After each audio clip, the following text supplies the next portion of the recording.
All right, hey, what's going on, guys? This is Drewski with Crypto.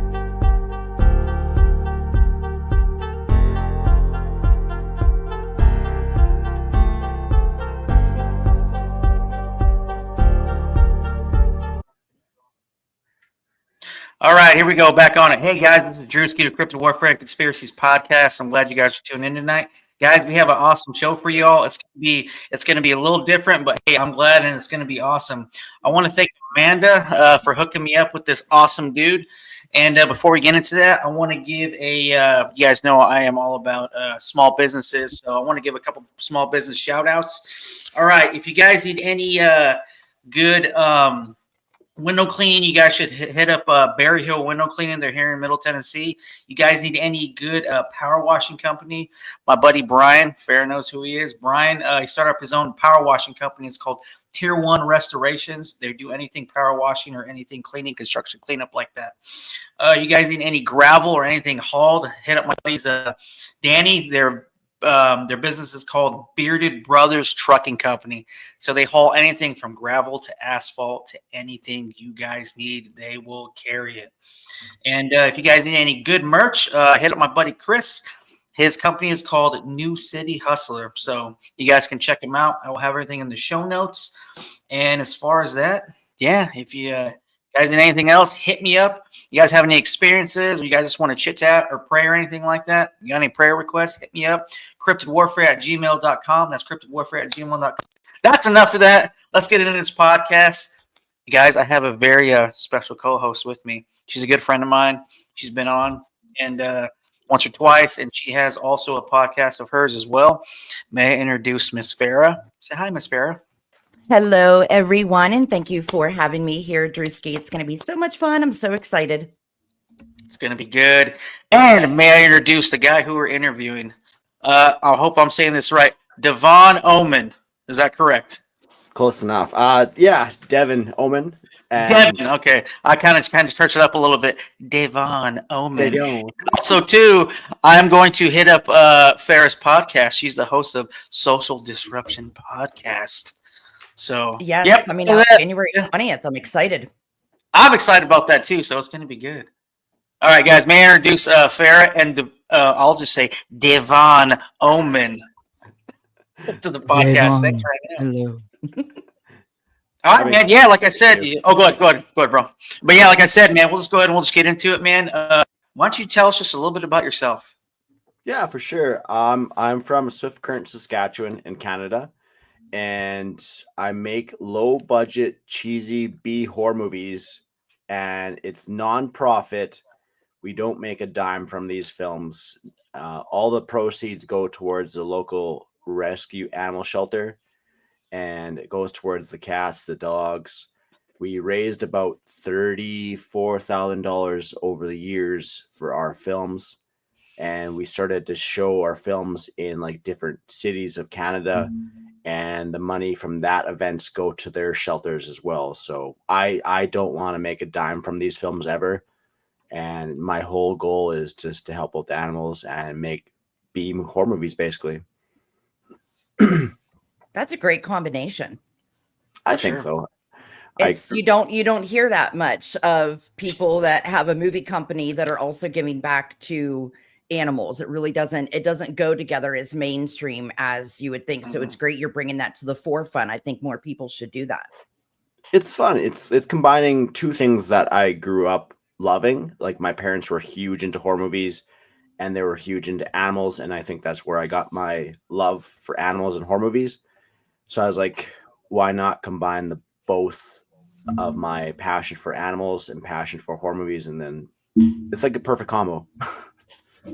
For real. Have you had animals all your life? Did you start rescuing animals like at a young age, or do you just mainly help to make sure that charities have what they need to do the rescuing? My parents had like cats, they had dogs, they had bunnies. So I honestly grew up with animals. I've never had a moment where I did not have a dog or cat in my life. At once I moved out of my parents' house, I adopted my first dog named Cujo.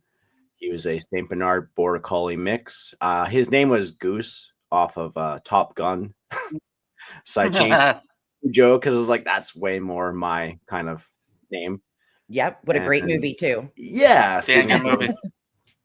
and then I had Cujo for a year, and then my friend's like, "Oh, you should go to SPCA, check out this other dog named Teddy Bear." I went out and checked her out, brought her home. Cujo and her got along great, adopted her.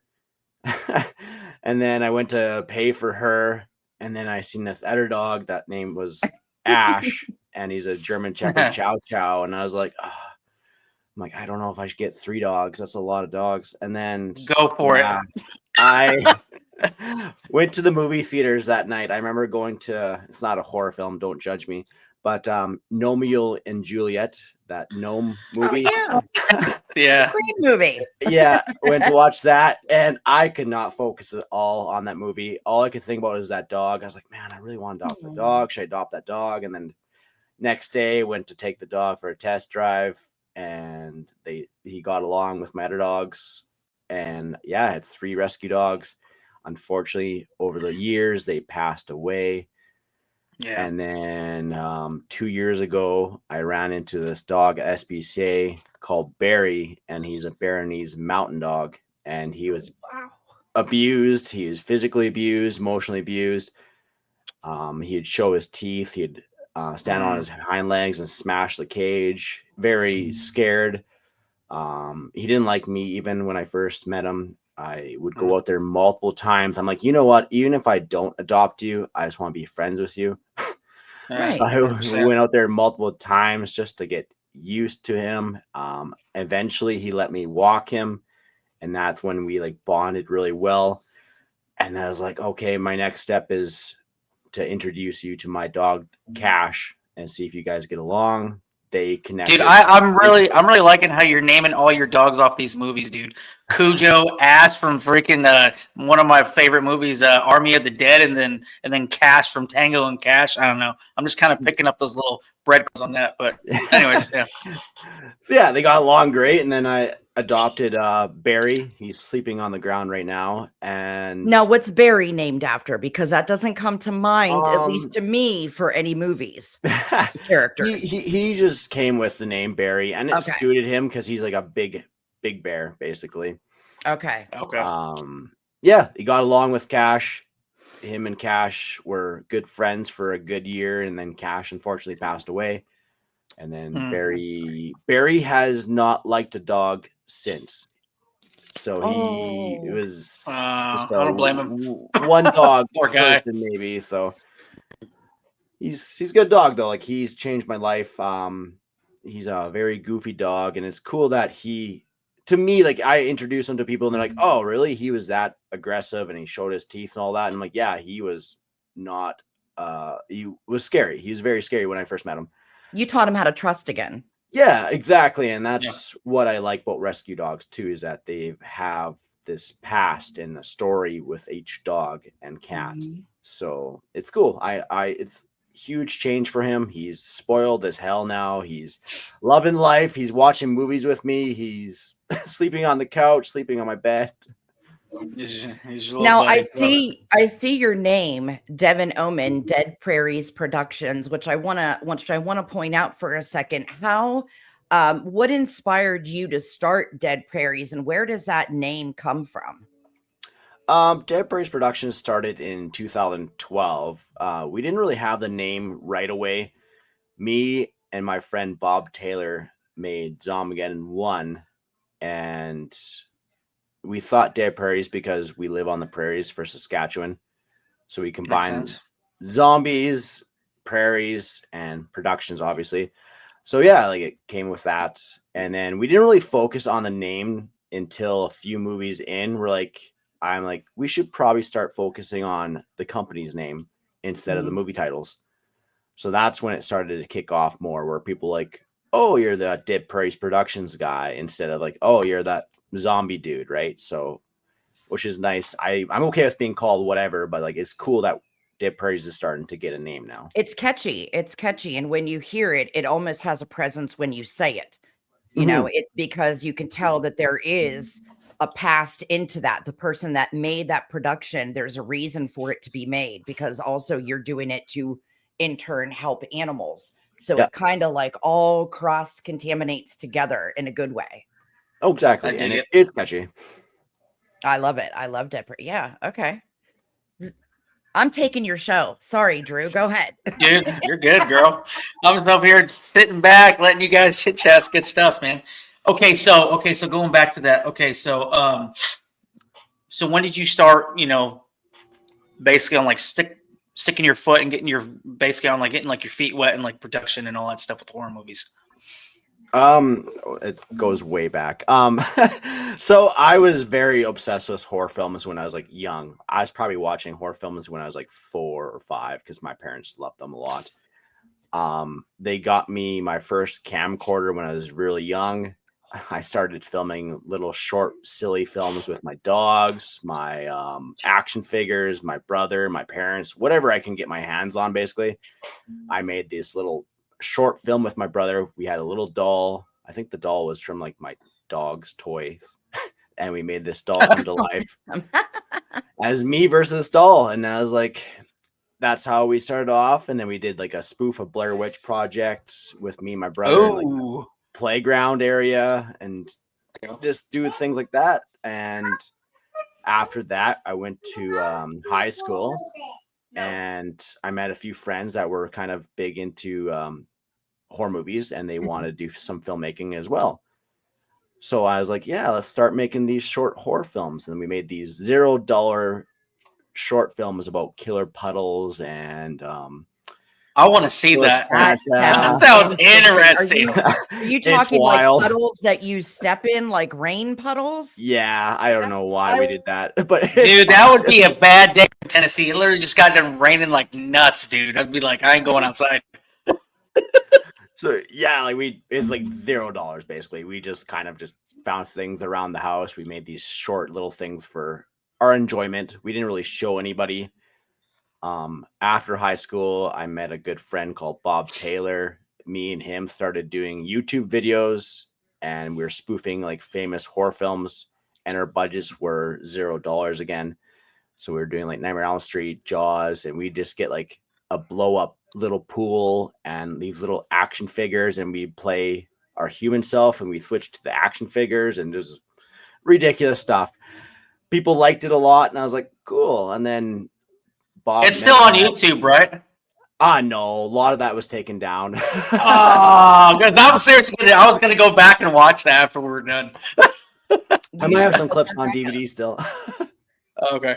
But we need more people like that. I think that with the way the country has turned to everything being so AI, cinematic effects, you've taken the artistic creativity out of everything. I'm not saying that those people that do CGI and everything, that they're not brainiacs and what they do isn't difficult and a complex part in making movies, but I still like the people that make the special effects makeup. I want people to come out and show me what they're scared of, because to be honest, like I said, Killer Clowns, there's more people that laugh at that movie than love it, but I love it because it brings out that your worst fears. Yeah.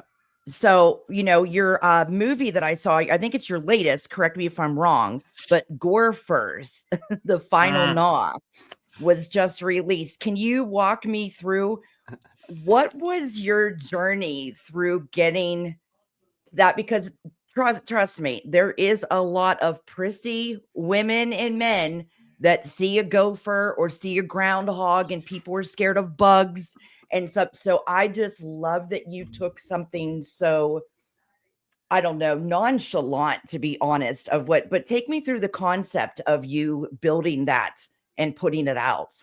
Oh, for sure. Gorfers, we started back in 2015, actually. That was our first Gorfers film. And I got inspired by Zombievers. I'm not sure if you guys are familiar with that movie. No, I'm not. Like I said, you're new to me, Beavers. so I did, but I didn't have enough time to watch. But trust me, Devon, when I say I'm totally going to try to, you just let me know after the show, give me some links, and I want to see some of your work. I really do. For sure. I'm very excited to see it. Well, straight up too, because okay, example like my little brother, he's actually in a movie production, and he loves horror movies too. I'm gonna Yeah. send you his YouTube channel. YouTube would click up insane, but yeah, just like Farrah said, dude, send us your info on that. I really want to check these out, bro. But anyways, keep going, keep going. That's awesome. But yeah, there's this horror film that came out like I think a year before 2015. And zombies and beavers put together, and I was like, that's kind of cool. And then I started to think of creatures and animals that are around the prairies, and we're known for gophers quite a bit. Yep. I was like, let's do a killer gophers movie, and let's call it Gorefers instead of gophers. I love it. I love the final gnaw. That was like a cherry on top as far as the title for that. I really do love that. But go ahead. I'm sorry. No worries. Honestly, that's one of my favorite titles just because of play on words. And I don't even know how I came up with that one. I was like, final gnaw. That makes sense because yeah, they gnaw and stuff. I was like, I love it. Brilliant. I love it. It is brilliant. So yeah, we made Gorefers 1. It didn't do so hot when we first released it. People didn't really catch on to it. And then we did Gorefers 2 in 2018, I believe. And that one got a little bit more attention, but nothing too crazy. And then I think it was 2020 is when people started picking up on Gorefers and started buying copies from like Canada all over and the US and just everywhere. And people were talking about it on podcasts. And I was like, this is cool. I'm like, that's awesome that it's starting to get attention. I feel like that movie deserves it. And I was like, okay, I made a promise to myself years ago that I will never make more than 3 in a horror series. I will stick to 3, and that's the limit. You don't want to be the That's a magic number. I think so. I love Sharknado, but after like 10 times and it'll end up being Sharknado in outer space with a killer bee or something, then that's where it's like too much. You got to stick with when it starts getting good. That's when you walk away. You do your final gnaw. Perfect. That's why I was like, okay, it'll be my last one. And I haven't broke that promise yet to myself. And yeah, I love the Gorefers. I love how funny they are. Like each movie, I developed them more and more. Like the first one, they just made sound effects. The second one, they actually had subtitles underneath their speaking. And then the third one, they actually talk. I love it. See, but you did good there because you transitioned into something. So at least you made that trilogy worth it too. You kind of took it to the next step. So I bet you a lot of people will enjoy it, especially if they were starting to buy copies and they caught on to what you were looking for in that film, looking to do. I think you're going to get a hit with that for sure. I'm going to trail off of that what Farrah said, though. It kind of reminds me of Critters, right? Yes. The first movie was like that. Second movie, you started to hear a little bit of chatter. The third movie, you're starting to say words and stuff like that. Yeah, exactly. Critters, like if you watch a lot of my horror movies, I do a lot of like Easter eggs and nods to horror films because that's my passion. I'm not ripping them off. I'm just like, man, this is my love letter basically to these horror films I grew up with. In the Gorefers Final Gnaw, I did a scene, very low budget, but I had the gophers combined together to make a ball, just like Critters. Well, not at Critters, yeah. So that's I was like, sweet. That's awesome. I can't wait to see that now. I can't wait to see the progression. That's what I always like. If you're going to do a sequel or a trilogy, at least. Oh, she cut off. Oh, anyways. Yeah, she did. Yeah, I like to evolve. Like the original idea I had for Gorefers 3 was I was gonna have them talk. They look at number 3. There she is. Yep, there you are. Or there you guys are. Okay. We're going like musical chairs here. Go ahead. Gorefers. I originally gonna have them fly. I'm not sure if you guys are familiar with Piranha 2, where they evolve and they start flying more. And I was like, do I go that Tremors? Crazy? Tremors. Yeah, also. Yeah. I like that you kept your little creativity in it. You gave your nods, but you didn't, you stick with your own way. And that's what makes you and your films. And, you give your nod because of your love.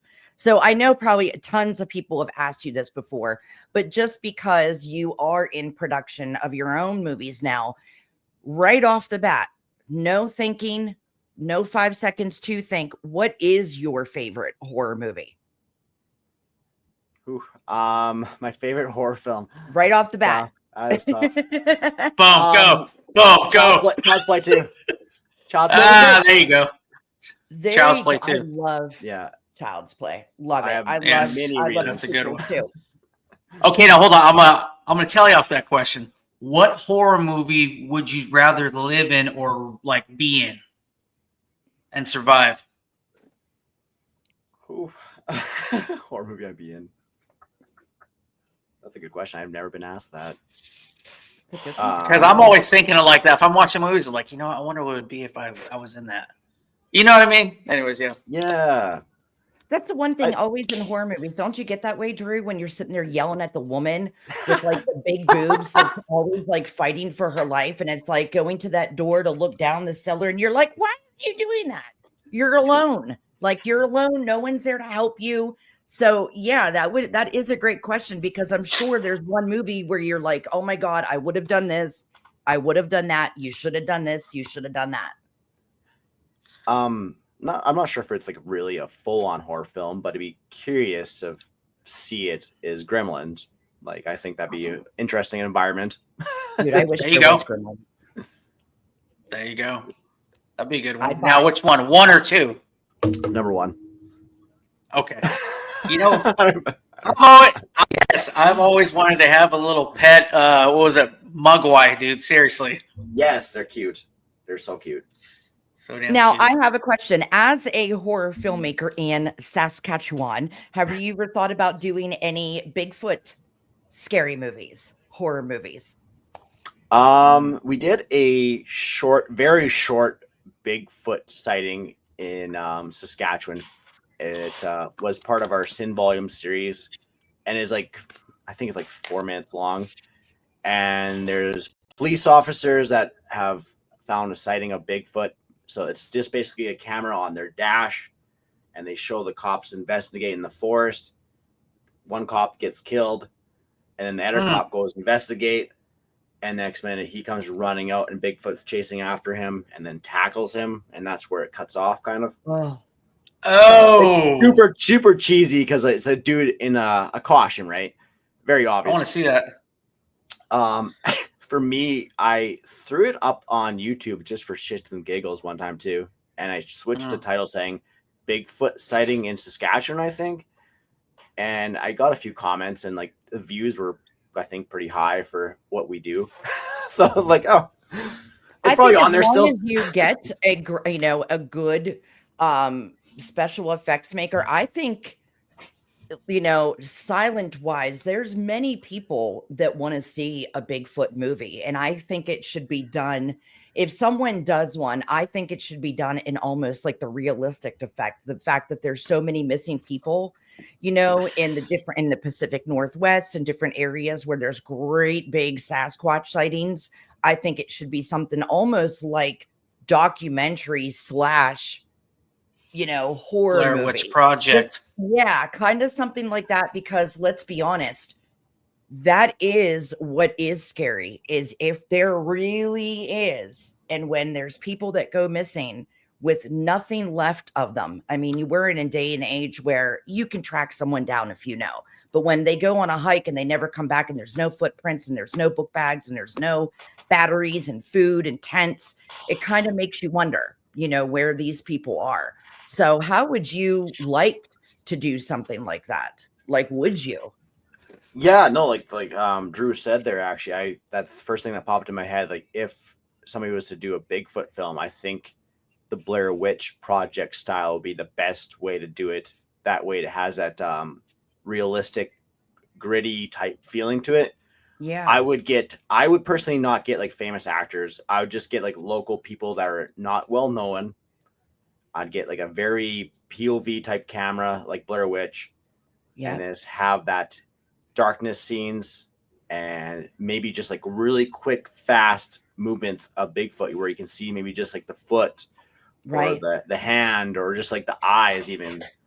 like quick stuff you don't see often. You don't Well, need to because show he the is whole elusive. monster. Mm-hmm. Yeah. That's the lore Yeah. about Yeah. Bigfoot. Have you yourself, Devon, have you had any sightings of Bigfoot, or have you gone out squatching yourself? Anything, have you taken upon yourself to try and see if there are some sightings out there? Have you been part of one or heard someone close to you?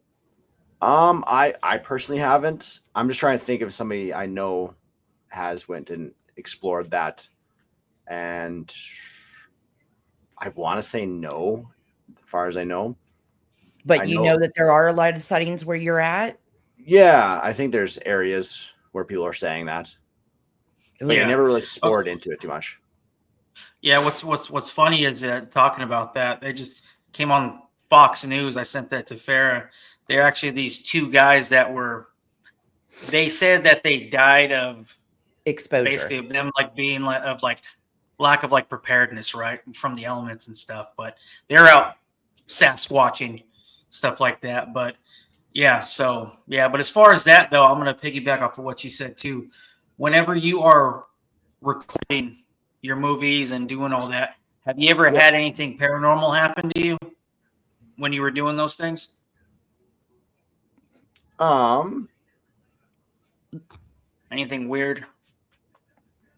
Not really. Like we've been in some interesting locations too. We've been in like abandoned hospitals.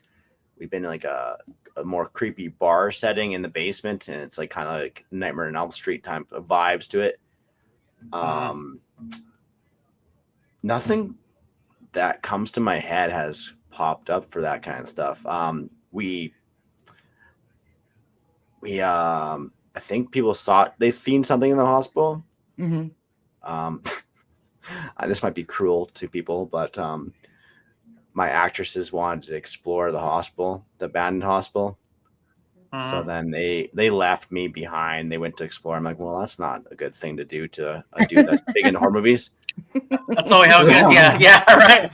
They always say, "Stay here, I'll be back," and they never yeah, I come was like- back. so I was like, oh, all right, have fun. And then I like me being me, I kind of hid and I could hear Yes, them talking, and then I scared the shit out of them. I bet you that's what I'm they talking pissed about. your pants. My Is goodness. on camera, is on tape too. They're like So exploring, looking at stuff. So where do you do your whole setup for your movies? Do you do you find abandoned places? Is that what you do? Do you do out in are there certain locations that you pick for your movies? Like, how do you go about finding where you want to do these at? it varies on each movie. Like there's some movies where like it's in my house, or we need a school setting, or we need like a campsite. I've been lucky though. Like the last few movies, we've been getting pretty cool locations. Like we had abandoned hospital, we had abandoned school. We recently filmed at like a restaurant in Shaunavon. We filmed at a tavern, and people are very Okay, cool with letting us film at their buildings. Just that's cool. shout out on social media, their names in the credits, because we tell them that we are nonprofit. We're all volunteers. We don't make a dime from these, so we can give So you at guys least you can shout outs. advertise. Yeah, at least you can Yeah. advertise Yeah, for them. So yeah, people great working together. advertisement. How do Yeah. you think that Canadian movies, horror movies, differ from American movies? That's a good question, girl. That's a good question. Yeah, there's the one that Canadian film that sticks out to me the most would be Black Christmas. Okay. And that one was pretty well done for its time. Very creepy, has that whole Halloween vibes to it. And another movie that I can think of that's not really a horror film is Hobo with a Shotgun. Ooh. It's a very grindhouse action film. Sounds like a Hills Have Eyes kind of thing. Hobo with a Shotgun is like very weird, over the top gore action film revenge, and it's about the hobo that's just had enough with crime around town. He starts taking people out one by one with a shotgun. Vigilante. Yeah, Oh my Gotcha, god. gotcha. it's good. Like it's very colorful. If you watch the film, you look at the colors, you're like, man, it's so beautiful how they shot it. So, and I don't know. I like watching all types of movies. I like Canada, US. I've watched movies from like France. I watch Spanish horror films even too, just because I like checking out different styles.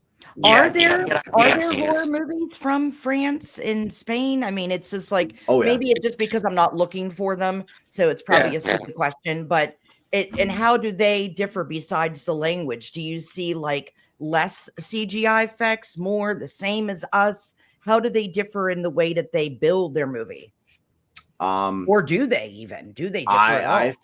I find they have less boundaries. I feel like there's less restrictions for some movies like those. Oh, French, there's been a few good French films. They're pretty, I don't know, some of them are realistic too. They feel raw, and I like I that. like that. Yeah. You whenever this is done, if you wouldn't mind messaging Drewski some films that maybe you can remember that you watched, I'd like to check out and see that, because I don't know why, but the first thing that comes to me is the movie Hostel. And I remember how that movie seemed really raw to me. It was almost, I was scared of it because I was like, this is happening somewhere. Yeah. This is happening somewhere. The whole American kids going to a whole different country. And I don't know. I think it does, because it was just so realistic to me. But there was some type of, it was like a movie that actually disturbed me, and not many movies disturb me. I can do gore, I can do psychological thriller, but that one just had a tinge of realism to it. Like, how is somebody getting this almost right? Like the screams, the way that, you see them laughing and they're checking in, and it just felt raw. So if you wouldn't mind sending some along to Drew, for sure, he can text, I'd be really interested to see, there's how those are. They're good. They're like, that movie just still gives me goosebumps. I have goosebumps right now because that movie just freaked me out a whole different level. Yeah, Hostel was, I know a lot of people hated it because it was like a snuff film, basically. They consider it, but I liked it. I felt it was very realistic, very raw. Even the scenes like with the ball gag in their mouth, they're crying, and you can feel their emotion, and they're puking in the ball gag. And I'm like, to me, that looks good. That looks realistic, and you feel for these characters too. Yep. Have you ever heard of McCaney Manor here, Devon? Yes. My few friends want me to go through it. I'm like, I'm good. And that's what I mean by how Hostel grabbed that. It's almost like, which I know probably didn't happen, but it's almost like someone went through that to feel, because people that go through that McKinney Manor feel so much terror that people are trying to get petitions signed to close that down. It might even be closed down by now. I don't know, but that's always been my most, like, if I ever, how you just think of the ways that you would die and what would be the most like worst way to die, it would be, I always thought when I was going to go into a haunted house that there was going to be a psycho in there, because what a way to just disguise yourself if you're a true psycho, then go into a haunted house. So you being a horror filmmaker, what would be your scariest way to die? Ooh, that's a good question. I'm not a big fan of heights, to be honest. I think free falling to your death, having those thoughts in your brain going through your brain last few minutes. You'll never see me jump out of a plane, that's for sure. It's a good thing, because for one, it's not the fall it's a sudden impact. So hopefully you would pass out before that. I hope so. I'd rather pass out before I feel that, because like the seriously. What about you, Drewski? What about you? I honestly okay. I watched a lot of like gore and a lot of like independent videos of like recordings of people being tortured and stuff like that in the Congo, and in Afghanistan and Syria and stuff. I think the most disturbing one I've ever saw was a guy from Israel. ISIS had him. Sorry guys, it's gonna get a little real here, but ISIS had him basically chained up in this metal cage, right? and ISIS came and just dumped gasoline all over him. Uh, And they walked away and they put this trail of gasoline out and they lit it. And this guy was in the cage just running back and forth, getting himself pumped up because he knew what was coming. Oh, And he seriously just burned alive, but he couldn't move because he was in this cage. And then he finally fell, because everything kind of burned him up and he fell. And then they just lit him up with AK-47s. Then after that, they got this bulldozer and he was still twitching and they dumped all these rocks on top of that cage, right? And they completely leveled it. And they put IEDs and C4 and they blew it up, right? And then after that, they removed everything and got his bones out. And they just set him up on their freaking, I guess, right there off the perimeter. To me, that would be the worst because you can't do anything about it. It just is what it is. It's gonna hurt. It's gonna suck. I have never hated anyone that much. Yeah, I've never hated anyone that much. That just goes to show the pure hatred that some nations do have against some people. And that's, that is very scary because look, they take that to the hilt. If I ever hated someone in high school, I just stole something out of their locker. You know what I mean? I didn't go to all that. Yeah, to me, it'd probably either be, probably being burned alive or if not skinned alive. That would suck. That'd be the ultimate for me. That feeling. Yeah, someone did say that there was someone that was skinned alive not long ago through ISIS or something. I think I heard. But when I was younger, I always had that window breaker thing in my glove compartment because my number 2 way to die would be going off a bridge into the water and you can't get out. So drowning, because I've almost drowned before and I felt that where you can't get that breath that you need and you're clawing your way up. So for years after Oprah Winfrey said, get a screwdriver thingy. And so that way you can pop off the, you can kind of hit the window and it goes out and then you can go out. I think I rode with one of those things in the glove compartment, and now they actually have them for sale. They're, as part of your security defense stuff. So I always that. Yeah, drowning. I just about drowned when I was a kid, and you have that feeling. I still remember it, so I definitely drowning would be a big one too for me, I think. Yeah, definitely. So now you had won this, and it wasn't an SPCA award. Those were 2 different things. So it was an SCBEX Community Impact Award.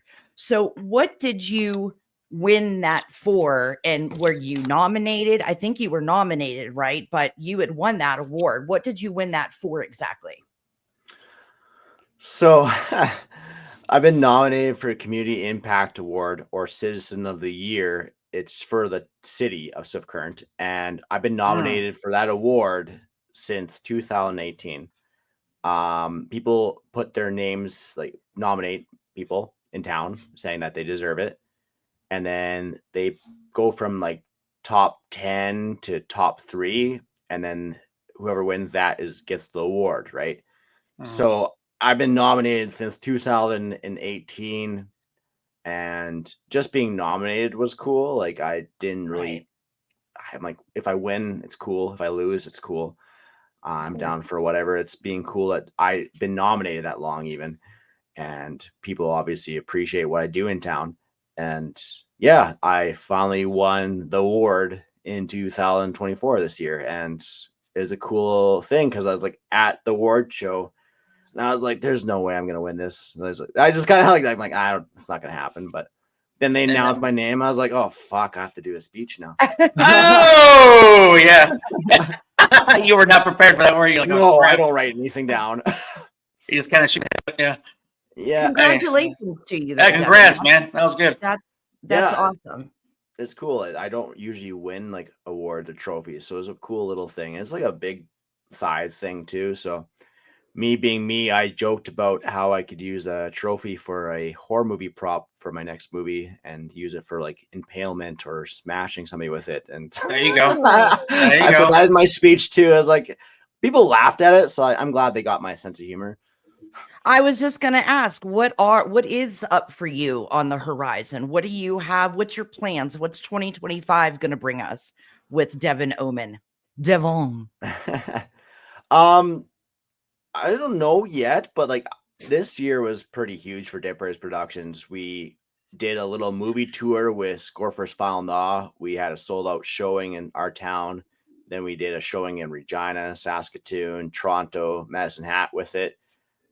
We had a showing in Australia for Gorfers One, Ooh. which That's was a awesome. huge deal. Like I never knew that would ever Oh, for happen in my sure. lifetime. I was like, that's wild that they're showing our $50 budget horror film in Australia in an actual movie theater. That's neat. Have you had anybody hit you up from Australia telling you to come down there? I wish. If they pay for my flight ticket, I'll be there for sure. Hmm. But yeah, no, they liked it. They liked it a lot. It sounds like they're going to play Gorfers 2 next year in Australia. And then we reached an agreement with Fear Picks. They're a streaming service for horror movies. They're more dedicated to independent films. And we Gotcha. actually have our very first movie on there, Zomageddon. And it's in the top 10. It's been in the top 10 for like 3 weeks now. So that's pretty sweet. You That's should good, try man. getting on Paraflix too. Paraflix is pretty good here in America as far as independent. They even have paranormal researchers that, have their episodes on there, but there's a lot of up and coming film creators like yourself, and that's something that you should look into, but it's great that Yeah. you are getting on the circuit in your area. I was going to ask, since you seem someone that hasn't got deterred through all this. Granted, you wanted to be nonprofit, but say that there is a young kid that he has dreams of creating films. What would you say to go What's your about to advice? get them started? Yeah. What's my advice? It's a good How to question. not get deterred is the Yeah, it's a good question. It like I think I had this question before, and I think I did a good job answering it. big. So yeah, my best advice is it's gonna suck. It's not gonna be easy. You're gonna be filled with negative comments on Facebook or social media or YouTube or wherever you post your stuff, right? Your biggest thing is to not let that negativity stop you from exploring your passions, because like it does suck. Like when I first started hearing the negativity and all that, it did kind of suck to me, and it kind of like made me kind of feel lower. And I'm like, oh, that's not good to hear that. And then as soon as I got older, and I'm like, you know what? The negativity is not a bad thing too, because then you take that negativity and turn it into positivity. And some of the people are very critical and they're like, yeah, it's shit. They don't explain why it's shit. I like when people are like, hey, this is why it's bad. Right. Yeah, you take that for encouragement. You learn from it. Yeah. You don't want to like, if they're saying it like, hey, you might need more credits, or hey, you need more better music or whatever like that. And yeah, like don't let the negativity ruin your passion. Like that's my biggest thing, is like it's not great. And the putting yourself out there too, like putting yourself out there is a huge step. 100%, man. You never know what's going to happen. And like even for myself, when I did my first online streaming for a film festival for Gorfers One, is in Toronto, I didn't watch the first 5 minutes because I'm like, oh, these are people from Toronto. These are actual filmmakers. I am scared to look at the comments, even what they're saying about the film. And I'm like, you know what, whatever. And I looked at the comments and they're like all positive. That's Good. There's no negative stuff. They're loving the film. And yeah, it's getting yourself out there. Don't let the negativity stop you from doing your thing, and keep on doing it. Like keep on exploring your passions, and you never know what you can reach. And I've done things in my life that I never thought would be reachable, but it's because I never stopped believing what I love doing. That's a great attitude. Great attitude. And just for people that aren't really familiar with equipment to start, what's like some good starting equipment that they can get that might help them as far as like camera, lighting? What would you suggest? That's mine. Like, hey, when I first started, it was just like I still have the video camera that my parents got me. That's one thing I kept with from them, because I'm like, you know what, that's a huge thing for me. And they passed away, so it's a big thing to Keepsake. have with me. Definitely Yeah. keepsake for sure. So I have the original camera that I started off with, still in the bag, still works, still has cassette tapes, all that. Oh And my God. when you're starting off, you don't need the most fanciest camera. Nowadays, you can take your phone and film something with that. They have good picture on your phone nowadays. Start off with your friends. Go do some silly videography stuff with your friends in the park, in your house, with your action figures, with your dogs, whoever, right? And don't start off and like, yeah, I'm going to get the best equipment, going to get the best everything. Start off slow, start off small, work your way up until you feel more comfortable. That's for lighting, that's for cameras, that's for editing purpose. Even I tell people to start off with editing, like more basic stuff, and then just learn as you go. And if you want to go for schooling, go for it. I was going to ask, did you have any schooling at all, Devon? No, it's basically just me filming, taking the camcorder myself, messing around with it, Learning by mistakes, just learning my mistakes, watching a crap load of horror movies with my parents and my friends, and yeah, watching behind the scenes footage of people making these horror films, reading interviews, listening to podcasts about these people. Yeah, you have to start somewhere, right? You can't just be the next Quentin Tarantino. exactly. Yeah, I agree with You should that. be- I agree with that. You should be a speaker for people in your area, like kids that are in Thank you. film, like a small. Well, because you seem so. You're down to earth. You're not that Quentin Tarantino that comes out and scares people because he talks down. A lot of Quentin Tarantino interviews, I find him very arrogant a lot of the times. I think that you would be a good speaker for any high schoolers, even people that are thinking about going to college for film. Even though you don't have any school yourself, you have I think the big thing for young filmmakers out there is exactly what you said about the negativity is going to come. That's not going to be taught no matter what degree you have hanging on your wall. No one can teach you how to overcome that. And I think that someone like you, especially the fact that you help animals, maybe that's something that you should look into, is just getting, one or two kids under your wing just to kind of check in and see how you're doing, because you would be a great backbone for a kid. Because, a lot of kids today aren't as strong as they were 20 years ago. It's almost like kids are getting bullied before they even have a chance to find out what their passions are, because they're scared of everything. They're scared they go on social media. A kid that's maybe 16, I'm not as good looking as that, so I can't do this and I can't do all that. So I think your voice, just being that you've been through the ringer, you're doing this nonprofit because of your love for two things, horror films and animals. I think that you would be someone great for some kids to listen to kind of get, that little over the hump and get them started with someone good in their head. Yeah, it's I've definitely thought about it. Like, and I know in my town, I've supposedly inspired a few young upcoming filmmakers in that. And like, that's cool. Like, there's this kid, Alex Westbury. He does YouTube videos, and he had like a comedy award show basically for his films at his school. Oh, So that's cool. my friend invited me to go check it out because she's related to Alex Westbury. And I'm like, yeah, sure. Like, I have nothing to go on this evening. I can come with you and check it out. And I guess he was like super nervous that I was there because he's like looked up to me for that. Yeah. And I was like, really? I'm like, oh wow. I'm just me. Yeah. But it's cool that you're looking up to me. And even watching his stuff, I was like, man, this reminds of me when I was a kid doing YouTube stuff and doing these short things with my friends. I'm like, this is exactly how I started off too. And that's cool that he's doing something similar. And he's actually going to school in Saskatoon, I think, soon for filming. Yeah. I'm like, that's well, I like that too, man. What's really cool about that too is that you've been doing this long enough. You really don't have no idea how much impact you're doing, but you are, right? And not only that, piggybacking off of that earlier on what you were talking about, on you holding like that first keepsake, right? Of that camera. Yeah. That's the one thing that people got to understand. If they're doing something that they're passionate about, right?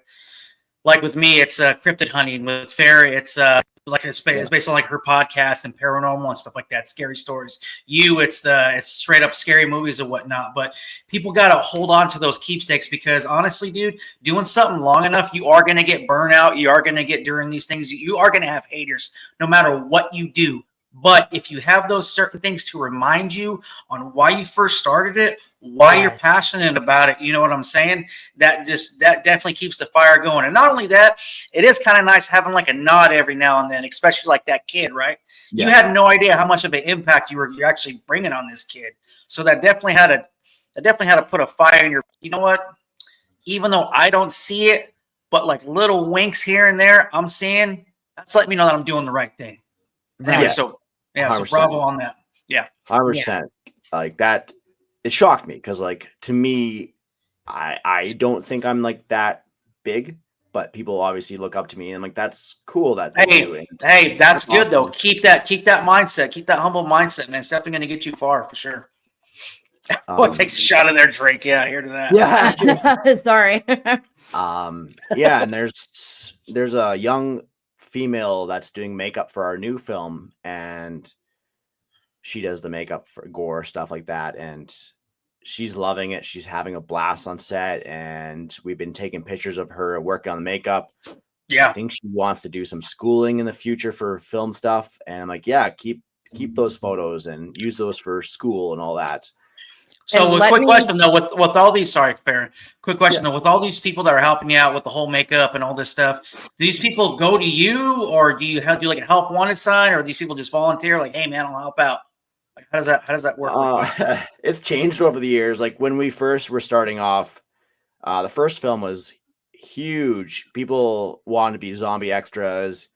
We posted pictures around town saying we want zombie extras. The radio picked up on that. Heck yeah. I think sign me up. Yeah, right. People liked it. And then over the years, it was a bit struggle getting actors. It was like we got the actors, but it was very hard finding certain people sometimes. And then I'd say last 3 years, we've been getting more and more people. Like the last film we had about 100 actors message us saying, hey, I like to be involved. And the best thing about our films is that you don't need acting experience. You don't need to be professional even. Like you just have fun on set. You could improv lines even. We don't have to stick to the script 100%. Our main thing is just be on set, have fun with it. And that's our main thing is like, and that's, I think us having the chill vibes on set helps out people too. We don't have auditions even. We just like, you could be anybody you want. Like, I know sometimes you do auditions at little theater and little plays and that, and you might not get the role and you might get discouraged. Exactly. But we try to give everybody a chance to be in our films, and they either like it or hate it, or they do the one, they're like, man, that's awesome, I'm hooked, and they get more comfortable and they become like even better actors. So it's cool. Sometimes people just need that chance. What I was going to touch on a minute ago was the fact that you have a girl on set. As we know in the film industry, granted, things happen to men too, but there's more of how do I want to say this? There's more women that are being abused by power. So it is nice that you're creating a comfortable space, because something that she's really passionate about, she's able to get that experience with you instead of maybe going to a bigger budget place where, she's going to be talked down. She gets to feel herself out, to find her groove, to find, what she loves about what she does. Because what I've always said is when it becomes a job, you're done. Yep. That's when you lose it. That's it. Yep. You're giving her out the door. So much we see about this, the Me Too movement, so the fact that you're giving a girl some comfortability to be on a set and figure out what she's going to love to do in her life, I give you praise for that, because many girls that audition, as you know, they're being looked at for one thing and one thing only. You know, they're outer. When this girl is probably smart, she has great passion for art and creativity, and you're letting that seep through. And I give you praise for that, because that's where I mean by you are such a good voice and a good person to help these young people out. I think it's great what you're doing, Devon. I really do. I really do. Thank you. All the way around. All the way around. Thank you. Yeah, no, she's like, it's cool to see her be on set, because you could see that she gets all giggly and happy and see that passion like flow out of her basically, and she looks like she has a blast, and you get she's to breaking see out that her shell too, right? So that's like honor for you, because you get to see her grow. So wherever she ends up and you see her credits one day on, you know, a big blockbuster film, you're going to be like, wow, I had a hand in that. And she's always going to remember her start. So not only that too, that's one thing you gave her was purpose, man. Purpose, you know? Definitely. You know, it's great what you're doing. And I think the film industry needs more people like you that say, screw the critics. You know, we need people to do what they love. And I think more people are going to I can't wait to see some of your work and see what you have on the horizon coming up. So I'm really excited that I got a chance to meet you and speak with you. Yeah, it's awesome. I've been liking this a lot. Good deal. Right on, man. Oh, I think she's sneezing. Anyways, okay, yeah. So, so going off of that, okay. So out of everybody, okay, out of your whole like production and everything like that, what's the most people you ever had on set, on and off camera, that you ever basically had to like you freaking had to like delegate? I'd say our Zombiegeddon movies would be the most we've ever had on set because of the zombie extras. And we had probably about 40 or 50 people as zombie extras, like a horde. Gotcha. Okay. So lot. with that, yeah. So with that, like, did you have to get a hold of like law enforcement? Like, hey, here's the deal. I'm shooting a movie in this certain area. If people call in, don't freak out. Do you have to kind of go through those hoops at all? Anything like that?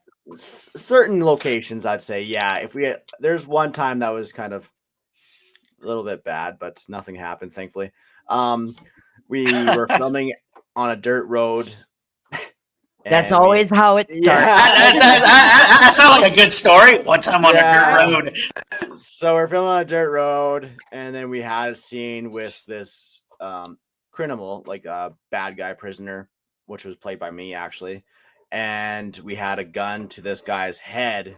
We had a blood sprayer attached to the back of his head, and we shot the gun, and then the blood out the back of the head.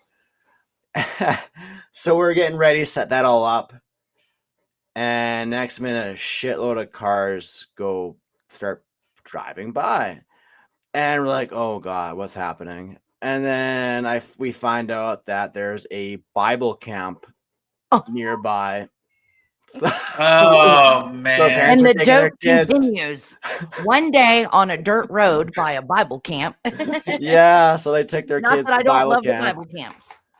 And they're stopping, like, what's going on? We're like, oh, we're just filming a movie. And they're like, oh, what kind of movie? We're like, oh, we're a zombie movie. And then they're like, oh, can our kids be zombie extras and all that? So a lot of it was positive. So it wasn't like it was like turned into. Oh, that's good, man. That's good. Yeah. I thought I was thinking like some dude came out with his own gun. Hey, put it down, man. Put the gun down. You know, yeah, you never know, right? So, but yeah, no, it was a positive experience. But like, man, we were like, oh God, what's gonna happen?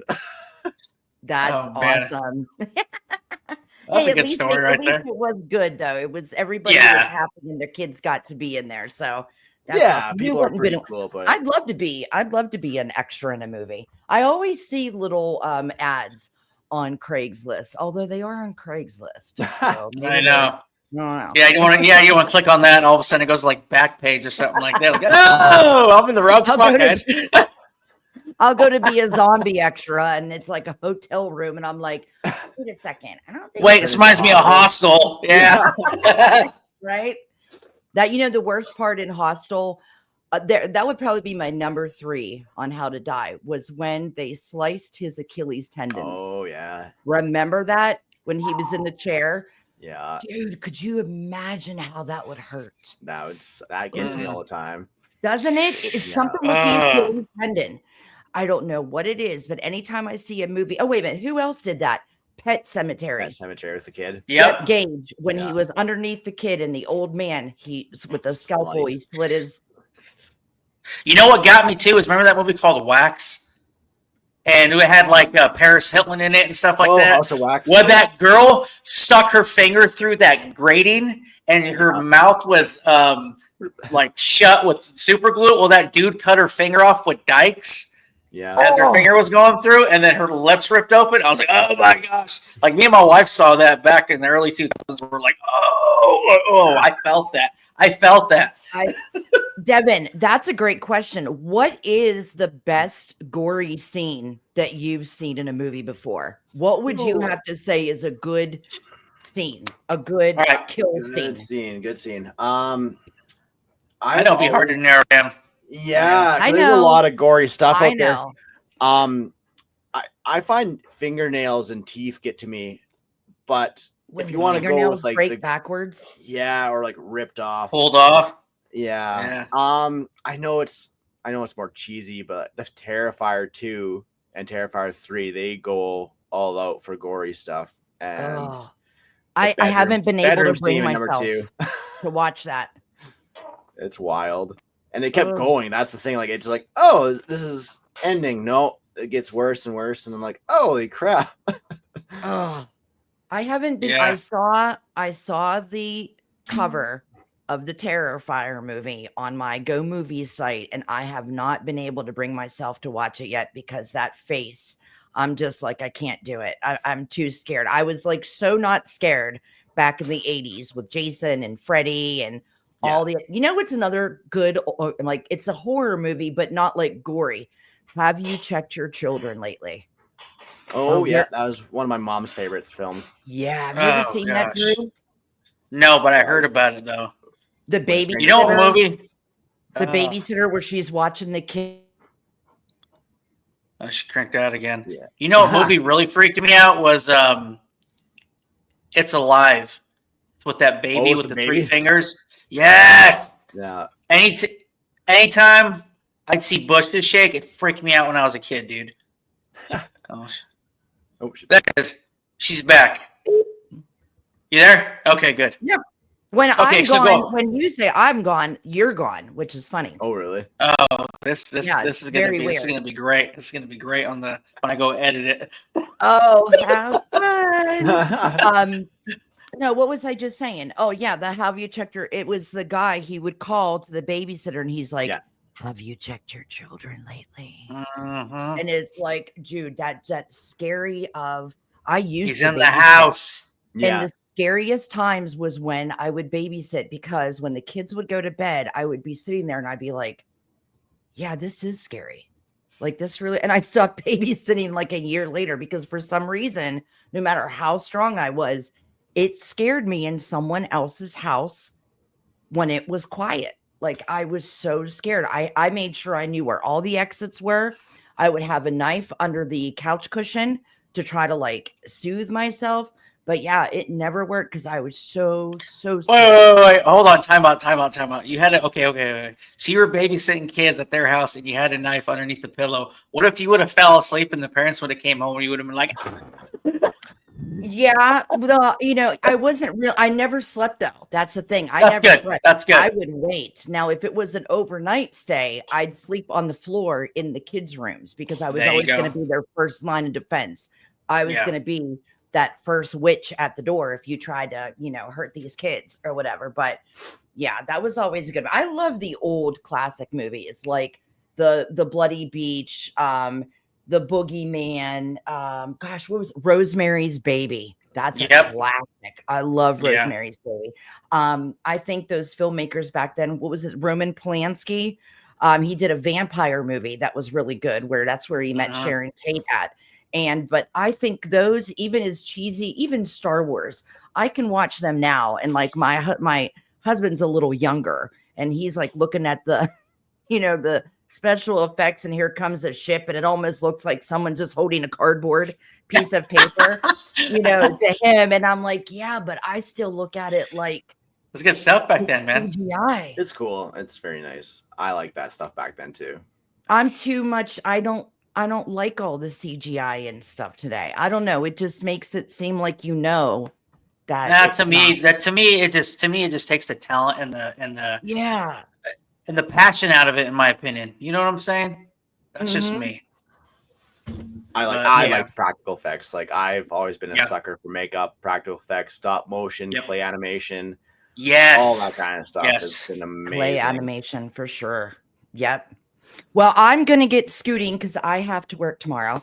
But Devon, it was a pleasure. And I can't wait till Drew sends me all the links and everything to your movies. And I'll definitely be shouting you out on my Instagram. And when I start my podcast coming out January 20th, I'll be sure to do the same, get some people your way to watch your films, Awesome. because you're just awesome to even speak to. And, I hope you enjoyed yourself and you guys have some great conversation. Hopefully, maybe we'll meet up again on my show in the future.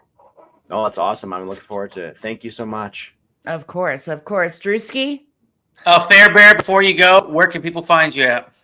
Oh, thank you. Well, I'm starting my new show that will drop on January 20th, the day that Trump comes back into office.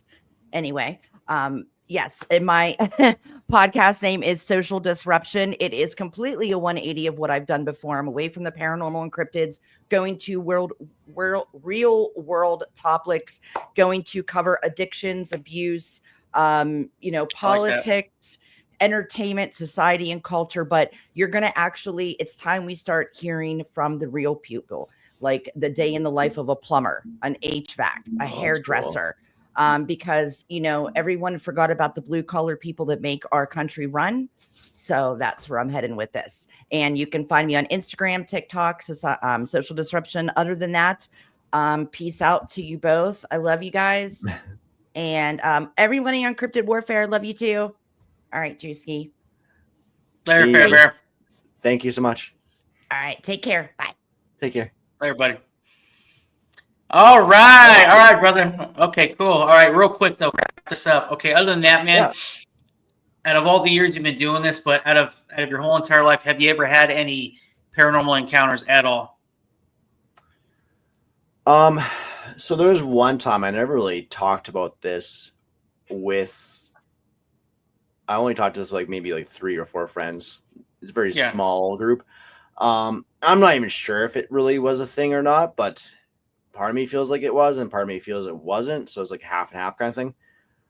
So back in 2016, my parents passed away, both of them.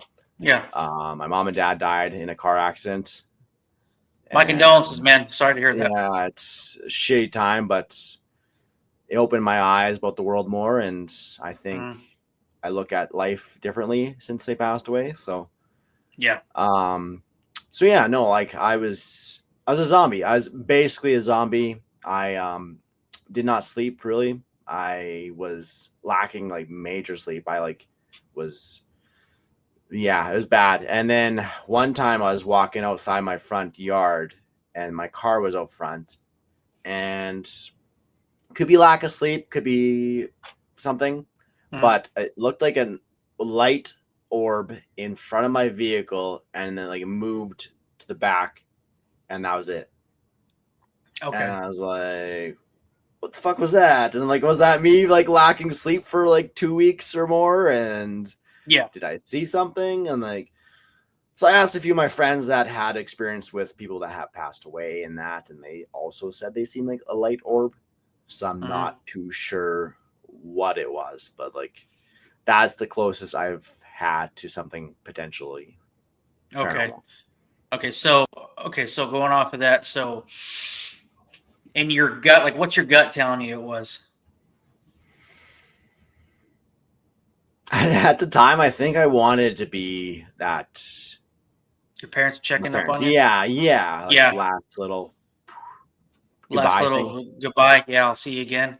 Yeah. I got you, man. I got you on that, man. Yeah, because I hear you with that when it comes to the deceased and stuff like that, and people dying. Example, my grandmother, like I actually found her dead, and it was actually when I was 13 at the time. Like me and my dad, we used to always go over to her house on Saturday mornings, like whenever he picked me up, and we always have breakfast there, right? Well, Yeah. one day she was, we were actually heading over there. Well, she wasn't answering. Well, we heard the coffee going, and we heard like slow music going on. So, but her front door wasn't open. Everything was locked. But the only thing that was open was like I think it was like her bathroom window. It was actually kind of like one of like those tilted windows, that would actually go down. So he lifted me up, pushed me through. I went, walked through, and then my dad's like, "Look, just go in, go run straight to the front door, open up." And so when that happened, I walked in and I literally saw her right there. I was like, I just took a hard right, opened up the door. My dad went in, but him and I saw an orb when the paramedics came and all the family came and picked her up. As they were walking her out, me and my dad saw like this. It was like a giant white orb, almost kind of like hovering over her in a way, and all of a sudden it just went away. So I feel you on that one, man. It was kind of like to us. It was like, hey guys, don't worry, I'm good. You know what I mean? Yeah, and that's exact. It looked like a circle ball orb, and it was like super fast, quick, and so I was like, I don't know what it was, but I was like, could be my parents saying goodbye thing. I'll go with that, man. That's, to me, that sounds like a good send off. You know what I'm saying? I would put that in my head. I would definitely go for that, man, for sure. But other than that, I know we're talking your ear off. I know Farrah was grilling you with questions because I told her, I was like, hey man, you're gonna be on the show a little while, go for it. So she just ran with it, man. But other than that, but like she said, in 2025, like, what is one thing? I should say, what is one goal that you're going to be shooting for in 2025, personally, and also with your company that you started? For my company, I would love to do more movie tours. Like we did a little bit of few cities in this year, but I feel like we could achieve even more cities next year. That's my goal. My personal goal is I would like to go explore more of the world and to go see things. Yeah, that'd be my personal goal. I to me, I'm at that point where I'd rather do things and make memories instead of having like the most fanciest things out there. And I hear you on that, man. Memories over items. I do have items, but like I'm looking at certain things where I'm like, do I even need this anymore? I don't need the most fanciest car. I don't need the fanciest couch or table or anything like that. I'd rather just like go and do things with my friends that I really love, go to different cities and make things that I will hopefully remember for a long time and things like that. That's what my goal is. My personal goal is. Yeah, man, that sounds good. I hear you, man. Because to me, memories and experiences outweigh anything else, man. Especially, especially with like your friends and your family and loved ones. I hear you on that, man. You can't take your items with you, so. You can't, dude. You can't. 100%. You cannot, dude. But memories and stuff, you can. You know what I'm saying? I hear that, man, for sure. Exactly. Other than that, we'll probably just wrap it up. Other than that, do you have any questions for me or anything like that? No, that's awesome, man. I appreciate you taking the time and talking to me, and I really liked it. I really enjoyed it, man. It was very chill. Yeah, 100%, dude. Yeah, I'm actually going to try to hook you up with some other buddies of mine that do podcasts. Of course, Farrah, she's going to be starting hers up. I'll send you her way. And then, actually have a couple buddies, man, that I know will definitely love to have you on. So, yeah, man, we'll definitely get you hooked up. And then any videos and stuff you got out there, man, we'll definitely plug it in and push it. Other than that, where could people find you? Where can people get a hold of you? Where can people see anything, that you've made or anything like that? Like, just put it out there. Oh, for sure. You can find us on Dead Prairies Productions on our social media pages. We have like Facebook, Instagram, X/Twitter, whatever you want to call it. You can even track me down on Facebook. My name's Devon Oman, and I'm very easy to get a hold of. And I'm if you want to get a hold of our movies for our DVDs, it's on PayHip, Dead Prairies Productions. We have the links on our social media pages. It's all pretty easy to contain and get a hold of. And the proceeds are going towards the animals. And yeah, and we are also doing our first movie on Fear Picks. It's a streaming service for independent horror films. And yeah, I'm the most easiest person you can track down, probably. Right on, man. All right, hey, man. I definitely appreciate you. I'm glad you came here, and especially Yeah, how we had to kind of tweak some stuff. So I really do that appreciate was all that, good. man. No, it's all So good, man. I loved it. It was a fun time. I really enjoyed it. that's good stuff, brother. All right, man. Other than that, don't go anywhere. I'm gonna do my thing and we'll end it, and then Yeah, we'll chit chat, and then I'll let you go. So, yeah, other for than sure. that, guys, yeah. But other than that, guys, I appreciate you guys coming on and you guys listening. You guys got any questions or anything like that? You guys want to hit up Devon? I will have everything in the show notes. You guys can get a hold of him. Just click on it, and it'll lead to his page and all his awesome stuff that he's got coming up. So. All right, you guys got any questions or anything like that? You guys got any prayer requests? You guys got any experiences when it comes to paranormal cryptid? You guys got any testimonies? Hit me up at cryptidwarfare@gmail.com. If not, hit me up on Instagram. That's Cryptid Warfare, or on Facebook, Drewski Andrew. Hit me up there. Yeah, you guys got anything else? Yeah, just let me know. So I appreciate you guys listening, and yeah, go support your local filmmakers. That's all I'm saying. So. All right, Devin, I appreciate you. And everybody have a blessed week, and we'll catch you guys later.